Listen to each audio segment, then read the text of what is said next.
Bu ay doğrudan əzəmətli aydır. Ən böyük əzəmət odur ki, bu şəhrullahdır, Allah ayıdır. Bu ay gəlişi ilə rəhmət, bərəkət, məğfirət, üç neməti özü ilə götürüb gətirir. Bir anlıq adam düşünür ki, Allah möhlət verib ki, bağışlasın. Yenə çağırıb ki, səhvlərimizi bağışlasın, bizi bağışlasın, islah eləsin.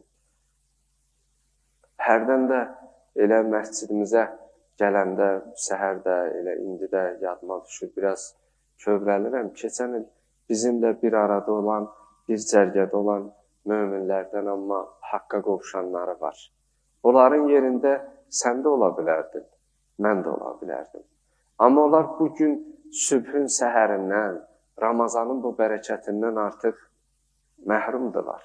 Amma Allah bizə bu bərəkəti, bu neyməti bəxş eləyibsə, gərək qədrin bilək. Bu bir neymətdir, Allah bu neyməti əlimizdən almasın.